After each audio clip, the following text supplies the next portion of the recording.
छोटे भाई प्रतीक यादव की मौत के बाद अखिलेश यादव लखनऊ में केजीएमयू के पोस्टमार्टम हाउस पहुंचे। कहा कि प्रतीक से मेरी 2 महीने पहले मुलाकात हुई थी। उस समय मैंने यही कहा था कि अपने स्वास्थ्य का ध्यान रखो, अपने कारोबार को आगे बढ़ाओ। कभी कभी कारोबार में जो नुकसान होता है उससे कई बार आदमी टूट जाता है। अखिलेश यादव ने भावुक होकर जिस कारोबार के नुकसान की बात कही वो क्या है, इसमें जो निकल कर सामने आया है वो चौंकाने वाला है। दरअसल प्रतीक यादव रियल एस्टेट और फिटनेस इंडस्ट्री में कारोबार कर रहे थे।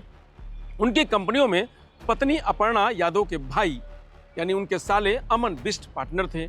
लेकिन पिछले 1 साल में अलग अलग इन्वेस्टमेंट से काफी नुकसान हुआ था। इसके चलते प्रतीक अमन से बहुत ज्यादा नाराज हो गए थे। उन्हें अपने जिम आयरन कोर फिट के ऑफिस को खाली करने तक के लिए कह दिया था। यह जिम गोमती नगर के मनोज पांडे चौराहे पर स्थित है। इसके बाद से प्रतीक थोड़ा परेशान रहने लगे थे।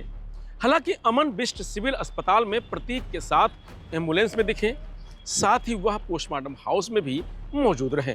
प्रतीक 2 सेक्टर में कारोबार करते थे, पहला रियल एस्टेट, दूसरा फिटनेस इंडस्ट्री।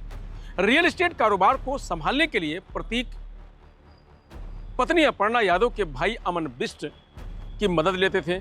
2012 में यूपी में सपा की सरकार बनने के बाद अमन ने 17 कंपनियां रजिस्टर्ड कराई। इनमें 12 जुलाई 2012 से लेकर 29 अप्रैल 2016 तक कुल 16 कंपनियों में अमन डायरेक्टर या नामित निदेशक नियुक्त हुए। एक अन्य कंपनी में अमन 1 मई 2018 में बतौर डायरेक्टर नियुक्त हुए थे। इनमें ज्यादातर कंपनियां रियल एस्टेट से जुड़े कारोबार के तौर पर रजिस्टर्ड थीं। हालांकि अमन भले ही डायरेक्टर थे, लेकिन पूरे कारोबार की बागडोर प्रतीक यादव के हाथ में रहती थी। प्रतीक के एक करीबी की माने तो 2017 में सपा की सत्ता से विदाई हो गई। इसके बाद से अमन और प्रतीक के बीच कारोबार के नफा नुकसान को लेकर कहासुनी शुरू हो गई थी। यह नुकसान कितना बड़ा था, इसको लेकर आज तक कोई जिक्र नहीं हुआ। रियल एस्टेट कारोबार के साथ ही कृष्णानंद से भी प्रतीक का विवाद हुआ था। कृष्णानंद के साथ प्रतीक ने कई करोड़ रुपए का इन्वेस्टमेंट किया था। प्रतीक ने पैसे वापस मांगे तो कृष्णानंद उन्हें फर्जी केस में फंसाने की धमकी देने लगे। बीते साल विवाद इतना बढ़ गया कि कृष्णानंद ने पुलिस में प्रतीक के खिलाफ शिकायत दर्ज की। पुलिस ने जांच की तो मामला ठीक उल्टा सामने आया। फिर प्रतीक की ओर से 13 जुलाई 2025 को लखनऊ के गौतमपल्ली थाने में FIR दर्ज कराई। इसमें कृष्णानंद पांडे, उसकी पत्नी वंदना पांडे और पिता अशोक पांडे के खिलाफ 4 से 5 करोड़ ठगी करने और 5 करोड़ रंगदारी मांगने की शिकायत थी। इस मामले में पुलिस की जांच अभी भी चल रही है। 20 सितंबर 2025 को अमन बिष्ट के खिलाफ ठाकुर सिंह ने भी धोखाधड़ी का केस दर्ज करवाया था। इसमें 14 करोड़ रुपए का हेरफेर करने का आरोप लगाया था। यह मुकदमा कोर्ट के आदेश पर दर्ज किया गया था। अमन पर आरोप लगा था कि उन्होंने 2019 में कारोबारी ठाकुर सिंह को सरोजनी नगर के सरसवा और अहिमा मऊ गांव में करीब 22 बीघा जमीन बेचने का दावा करके पैसे लिए, लेकिन सौदा पूरा नहीं किया।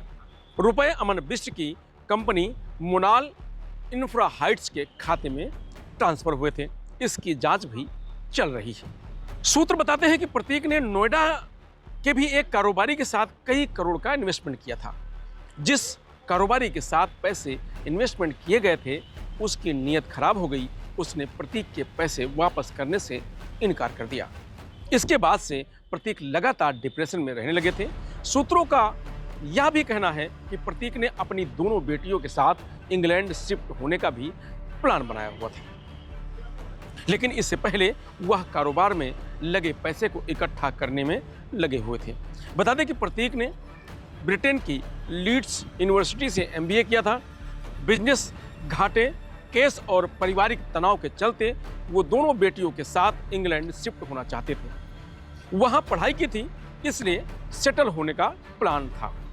कारोबार में करोड़ों का नुकसान, पार्टनर पर धोखाधड़ी का केस और निजी जिंदगी का तनाव, इन 3 वजहों से प्रतीक बेटियों संग इंग्लैंड बसना चाहते थे। पुलिस जांच में यह भी एंगल देखा जा रहा है। फिलहाल इस खबर में इतना ही। आप देखते रहिए लोकमत हिंदी।